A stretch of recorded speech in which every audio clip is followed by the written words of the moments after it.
भाई कुछ लोग मोदी से इतनी नफरत करते हैं कि वो लोग इंडिया से भी नफरत करने लगे हैं। और जो इंडिया और चाइना के बीच में अभी सिचुएशन चल रही है, इसमें इनको समझ में नहीं आ रहा है कि भाई इंडिया को सपोर्ट करे कि चाइना को सपोर्ट करे।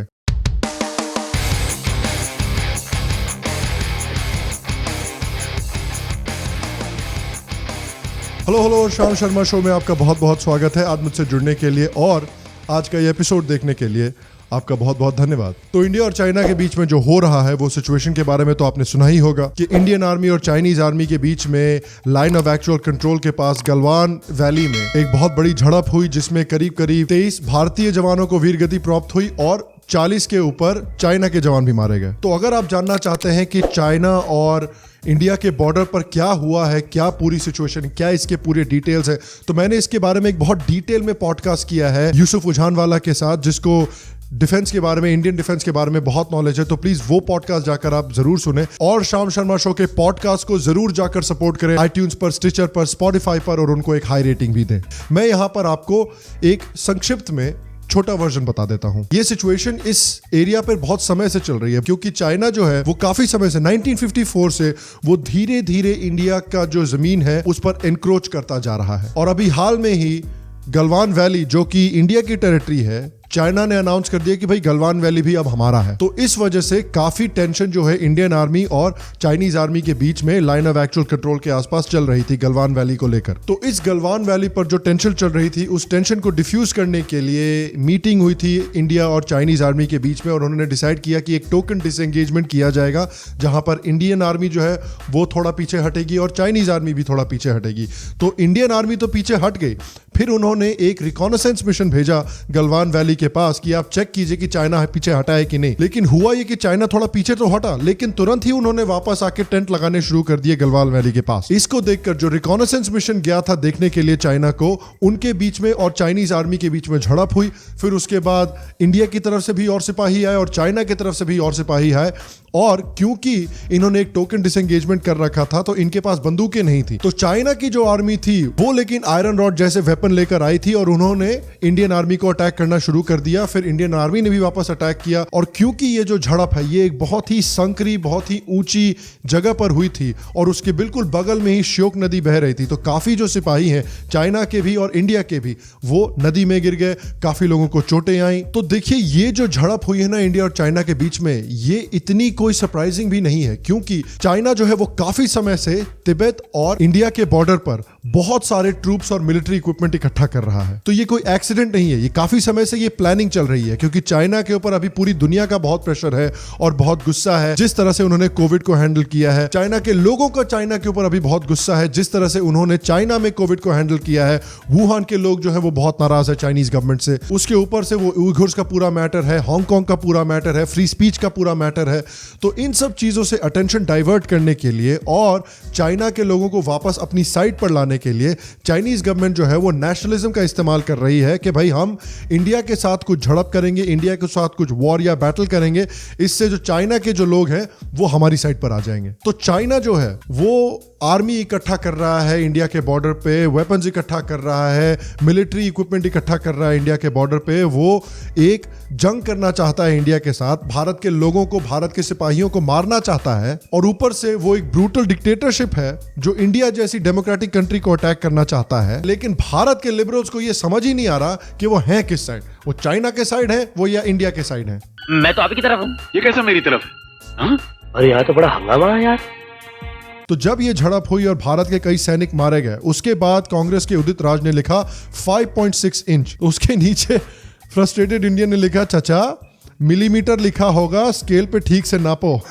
फिर एक ये देखिए ऑथर है जो कहते हैं कि ये रिलीजियस बिगेटरी से बहुत नफरत करते हैं। इन्होंने फ्लैटन द कर्व का मजाक उड़ाते हुए और मोदी गवर्नमेंट का मजाक उड़ाते हुए कहा फ्लैटन द गर्व। बताइए कितनी खुशी हो रही है इनको सिपाहियों की मौत पर। टेलीग्राफ ने लिखा घर में घुस के मारा।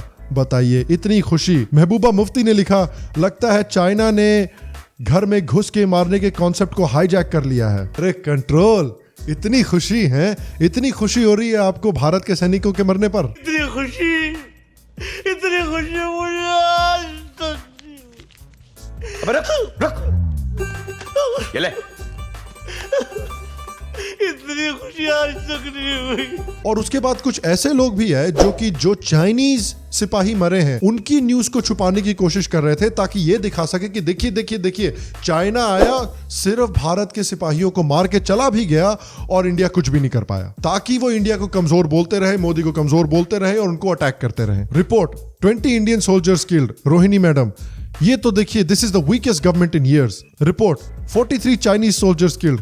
Rohini ji, which agency? कौन बोला 43 चाइनीज? कौन बोला बे? फिर अलग अलग सोर्सेस से एक्यूरेट इंफॉर्मेशन ये आ रही है कि 40 के ऊपर चाइना के सोल्जर भी मारे गए हैं, लेकिन हमारे भारत के फैक्ट चेकर लोग हैं ये चाइना को डिफेंड करने में बिजी हैं कि नहीं नहीं नहीं नहीं, अरे चाइना का कोई मरा ही नहीं है यार, प्लीज मत करो ऐसा। बताइए, हमारे फैक्ट चेकर्स को इंडिया के सोल्जर से ज्यादा चाइना के सोल्जर्स की चिंता है। नहीं, कह दो ये झूठ है। नहीं भगवान प्लीज, चाइना के सोल्जर्स को कुछ ना हुआ हो, भगवान प्लीज, इंडिया के लोगों को जो हो सो हो यार, चाइना को बख्श दो प्लीज। अरे कंट्रोल योर प्यार यार। पता नहीं क्यों लोग चाइना के जो 40 के ऊपर सिपाही मारे गए हैं उनको एक्नॉलेज नहीं करना चाहते।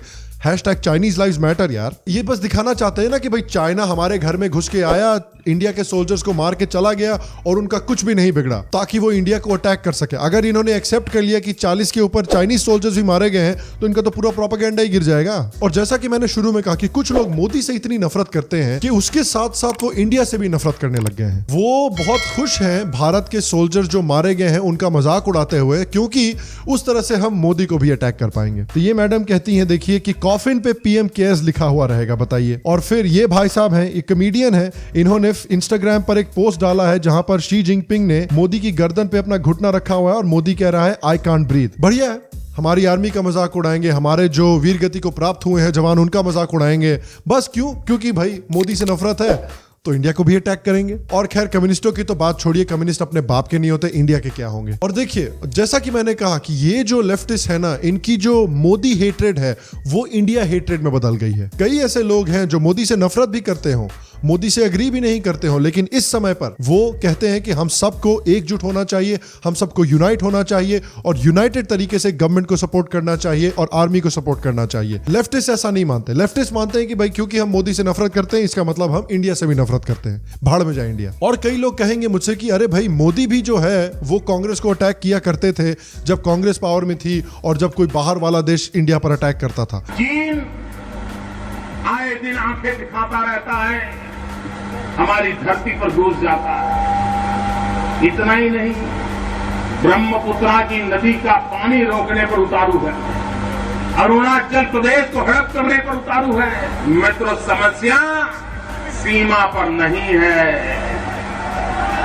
समस्या दिल्ली में है। हाँ, लेकिन मेरे हिसाब से देखिए ये बाद में होता था। बाद में जब ये सिचुएशन सेटल डाउन हो गया है तब आप अटैक कर सकते हैं गवर्नमेंट को, लेकिन अभी जब ये प्रोस्पेक्ट है कि इंडिया और चाइना के बीच में एक खुल्लम खुल्ला युद्ध हो सकता है, उस समय हमें गवर्नमेंट को अटैक नहीं करना चाहिए। उस समय हमें गवर्नमेंट को और आर्मी को सपोर्ट देना चाहिए, क्योंकि ये समय है यूनाइट होने का। तो लेफ्टिस्ट तो भैया इंडिया को अटैक करते ही रहेंगे, लेफ्टिस्ट तो भैया चाइना का काम चाइना के लिए करते ही रहेंगे। लेकिन हमारे पास बहुत सारी रीजंस हैं बहुत प्राउड फील करने के लिए भी, क्योंकि भारत में अभी भी कई लोग हैं जिनको अपना क्षत्रिय धर्म याद है। भारत में अभी भी कई लोग हैं जो अपनी जान न्यौछावर करने को तैयार है अपने देश के लिए। इनको हमारे लेफ्टिस्ट जो है नेशनलिस्ट बोलते हैं, हाइपर नेशनलिस्ट बोलते हैं, लेकिन इन नेशनलिस्ट और हाइपर नेशनलिस्ट की वजह से भारत का जो सिविलाइजेशन है वो अभी तक जिंदा है। जैसे कि बिहार के शहीद सिपाही कुंदन कुमार के पिताजी।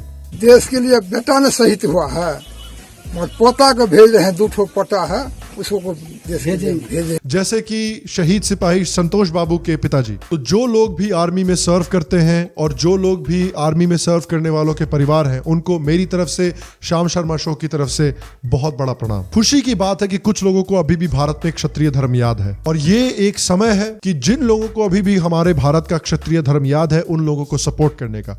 अगर ये एक सिचुएशन है जहां पर इंडिया और चाइना के बीच में एक्चुअली एक युद्ध हो सकता है, तो ये समय है हम सबको अभी आर्मी को सपोर्ट करने का। और फाइनली ये जो नॉन अलाइन मूवमेंट है ना, जो ये नेहरू जी ने शुरू किया है और कई लोगों ने उसके बाद से चालू रखा हुआ है। मोदी जी ने भी अभी हाल में नॉन अलाइनमेंट मूवमेंट का एक समिट अटेंड किया था। ये नैम को यार डस्टबिन में डालो, नैम को खत्म करो। नॉन अलाइन मूवमेंट की भारत में जरूरत नहीं है। अब हमें दूसरी डेमोक्रेसी के साथ क्लियरली अलाइन करना जरूरी है। जो भी अब नॉन अलाइन मूवमेंट की बात करता है, बस करो यार, बहुत हुआ नॉन अलाइनमेंट, देख रहे हैं हम लोग नॉन अलाइनमेंट का क्या हाल है आधा कश्मीर पाकिस्तान ने खा रखा है और ये कश्मीर यहाँ पे चाइनीज खा रहे हैं। और मैं आपसे पूछना चाहता हूं कि क्या ये समय है गवर्नमेंट को अटैक करने का, आर्मी को अटैक करने का, आर्मी का मजाक उड़ाने का, या फिर ये समय है सबको यूनाइट होने का? आपको क्या लगता है नीचे कमेंट सेक्शन में मुझे जरूर बताएं। अगर आपको आज का एपिसोड पसंद आया तो प्लीज आज के एपिसोड को एक लाइक दें, एक थम्स अप दें, इससे मेरी बहुत मदद होती है, इससे शो की बहुत मदद होती है। और नीचे कमेंट सेक्शन में कमेंट भी जरूर करें।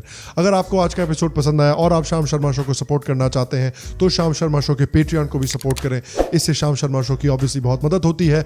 मैं बहुत अलग अलग टाइप के कंटेंट बना सकता हूं, मैं नए चैनल शुरू कर सकता हूं और हमारा जो मैसेज है एक बड़े ऑडियंस के पास ले जा सकता हूं। अगर आपको श्याम शर्मा शो चैनल पसंद आया, अगर आपको श्याम शर्मा शो पसंद आया, अगर आपको आज का एपिसोड पसंद आया लेकिन आपने अभी तक फिर भी सब्सक्राइब नहीं किया है, अरे भैया तो क्या कर रहे हो? ये रहा बटन, क्लिक करो, सब्सक्राइब करो, बेल आइकॉन को दबाना बिल्कुल भी मत भूलना। और हाँ, हमारे यहाँ और भी एपिसोड्स हैं, उनको भी जाकर देखिए, आपको जरूर पसंद आएंगे।